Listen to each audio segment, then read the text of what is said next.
नमस्कार भक्तों, स्वागत है हमारे इस चैनल अनमोल विचार टिप्स पर। वीडियो देखने से पहले एक प्यारा सा कमेंट कर दे। हर हर महादेव।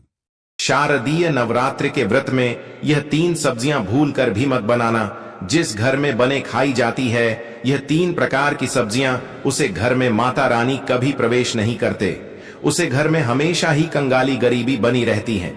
भक्तों, शारदीय नवरात्रि का दिन शुद्ध आचरण, सात्विक जीवन, संयम और भक्ति का प्रतीक होता है। किंतु अगर जाने अनजाने में कुछ गलतियां हो जाएं या कुछ वर्जित वस्तु खा ली जाए तो इससे मां दुर्गा रुष्ट हो जाती है और घर में कंगाली, दरिद्रता, रोग व क्लेश का वास हो जाता है। भक्तों, शारदीय नवरात्रि का व्रत बहुत ही पवित्र और नियमों वाला माना गया है। इन दिनों माता रानी के स्वागत के लिए भक्त अपने आहार और व्यवहार पर विशेष ध्यान देते हैं। शास्त्रों में बताया गया है कि नवरात्रि व्रत में भूलकर भी 5 प्रकार की चीजें नहीं खानी चाहिए, वरना माता रानी कुपित हो जाती हैं और घर से सुख समृद्धि दूर हो जाती है। इसी प्रकार 3 प्रकार की सब्जियां भी नवरात्रि के दौरान वर्जित मानी गई हैं। कहा जाता है कि जिस घर में इन सब्जियों का सेवन नवरात्रि में किया जाता है वहां माता का प्रवेश नहीं होता और उस घर में सदैव दरिद्रता, कंगाली और परेशानियां बनी रहती हैं। इसलिए भक्तों, यदि आप सचमुच माता रानी की कृपा पाना चाहते हैं तो व्रत के दिनों में आहार को शुद्ध, सात्विक और नियमों के अनुसार ही ग्रहण करें, ताकि माता दुर्गा प्रसन्न होकर आपके जीवन में सुख, शांति और समृद्धि का वास करें। तो भक्तों, आज की हम आपको इस प्यारी सी वीडियो में बताएंगे कि वह कौन सी वर्जित वस्तुएं हैं जो नवरात्रि व्रत में भूलकर भी नहीं खाना चाहिए, अन्यथा आप अपनी बर्बादी का स्वयं कारण बन जाते हो।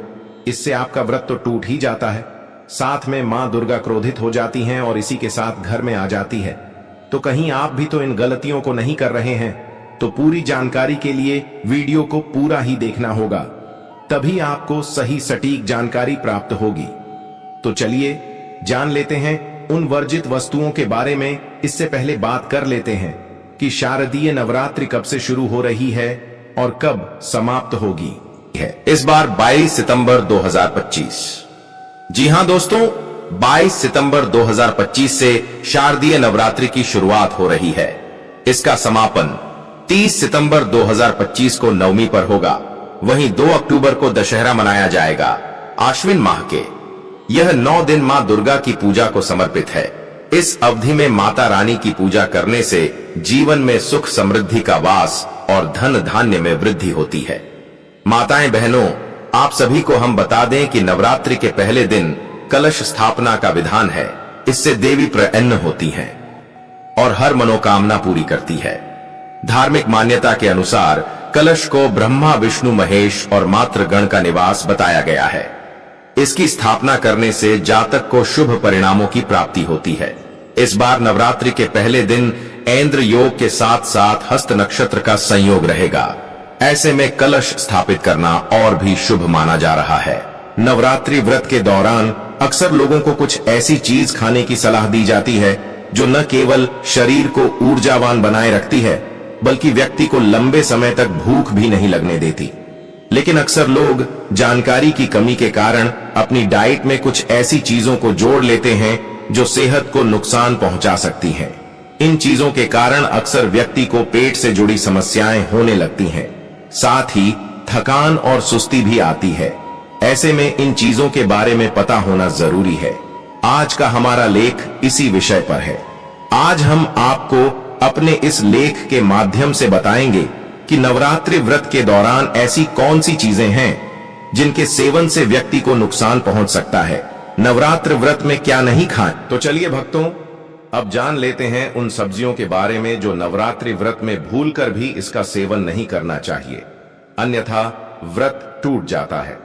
तो हम आपको बड़ी भारी से बताएंगे कि वह कौन सी सब्जियां हैं जो नवरात्रि के व्रत में वर्जित बताई गई है।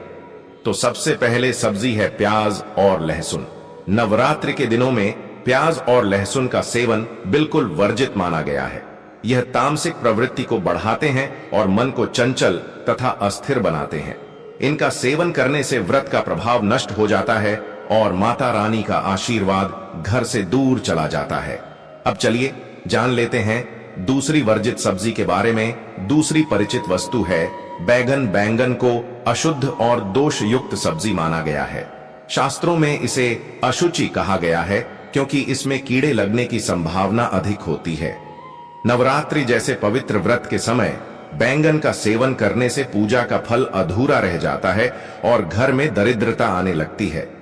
तीसरी वर्जित सब्जी है हरी पत्तेदार सब्जियां। नवरात्रि में पालक, मेथी, सरसों जैसी पत्तेदार सब्जियां भी नहीं खानी चाहिए। कहा जाता है कि इन दिनों धरती माता विश्राम करती हैं और पत्तेदार सब्जियों का सेवन करने से पाप लगता है। साथ ही यह शरीर को भारी बनाती है और सात्विकता को नष्ट करती है। चौथी वर्जित वस्तु है मांसाहारी भोजन और शराब। यद्यपि यह सब्जी नहीं है, लेकिन शास्त्रों में विशेष रूप से मांस, मछली, अंडा और शराब का सेवन नवरात्रि में सबसे बड़ा दोष माना गया है। यह मनुष्य के पुण्य को नष्ट कर देता है और घर से माता लक्ष्मी का वास समाप्त हो जाता है। पांचवी और आखिरी वर्जित वास्तु दालें और राजमा चना। नवरात्रि में अनाज और कई दालें वर्जित होती हैं। विशेषकर राजमा, चना या काले चने जैसी चीजें तामसिक प्रभाव लाती हैं। इनका सेवन करने से व्रत भंग होता है और पूजा अधूरी रह जाती है।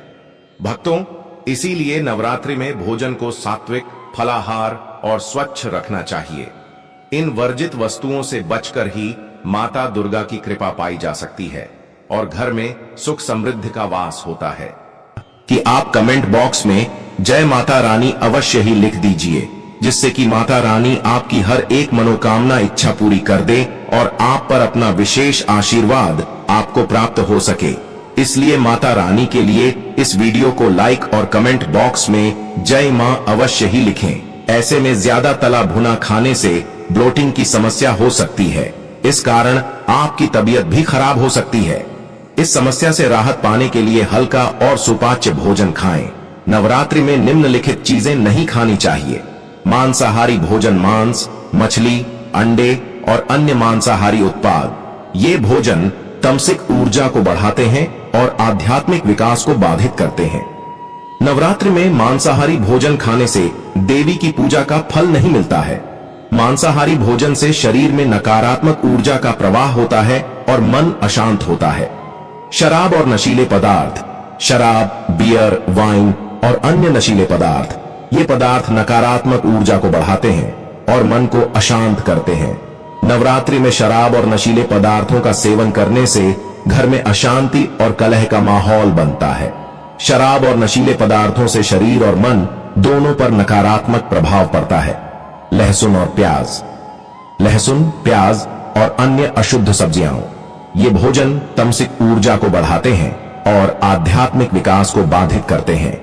नवरात्रि में लहसुन और प्याज का सेवन करने से शरीर में गर्मी बढ़ती है और आध्यात्मिक विकास बाधित होता है।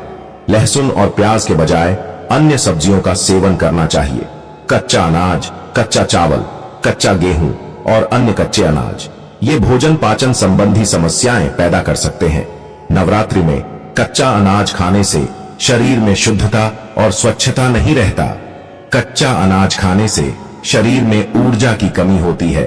तेल और घी से बने व्यंजन, फ्राइड फूड, पकौड़े और अन्य तेल और घी से बने व्यंजन, ये भोजन नकारात्मक ऊर्जा को बढ़ाते हैं और शरीर में मेद और कफ बढ़ाते हैं। नवरात्रि में तेल और घी से बने व्यंजनों का सेवन करने से घर में अशांति और कलह का माहौल बनता है। तेल और घी से बने व्यंजनों के बजाय अन्य तेलों का सेवन करना चाहिए। मछली और अन्य समुद्री भोजन, मछली, झींगे और अन्य समुद्री भोजन, ये भोजन तमसिक ऊर्जा को बढ़ाते हैं और आध्यात्मिक विकास को बाधित करते हैं। नवरात्रि में मछली और अन्य समुद्री भोजन खाने से शरीर में तमसिक ऊर्जा का प्रवाह होता है। मछली और अन्य समुद्री भोजन खाने से मन अशांत होता है। अंडे और मांसाहारी उत्पाद, अंडे, मांसाहारी मिठाइयां और अन्य मांसाहारी उत्पाद, ये भोजन तमसिक ऊर्जा को बढ़ाते हैं और आध्यात्मिक विकास को बाधित करते हैं। नवरात्रि में अंडे, नवरात्रि के दौरान इन चीजों को खाने से बचें। कुछ लोग नवरात्रों में अपने दिन की शुरुआत फलों के साथ करते हैं, लेकिन नाश्ते में केवल फल खाना सेहत के लिए नुकसानदायक हो सकता है। माताएं बहनों को लाइक अवश्य ही कर दीजिए और हर एक माता बहन तक हर एक सुहागन तक यह वीडियो को जरूर शेयर करें, जिससे कि वह भी इस वीडियो से लाभ ही लाभ उठा सके। और कमेंट बॉक्स में जय माता रानी जरूर लिखें। फल खाने से न केवल शरीर में ब्लड शुगर लेवल तेजी से बढ़ सकता है, बल्कि व्यक्ति को थोड़े ही वक्त में भूख लगना भी शुरू हो जाती है। तो दोस्तों, वीडियो ज्यादा लंबा नहीं करेंगे, वीडियो को यही समाप्त कर देते हैं। जाते जाते एक प्यारा सा कमेंट जरूर कर देना। हर हर महादेव, जय शिव शंभू।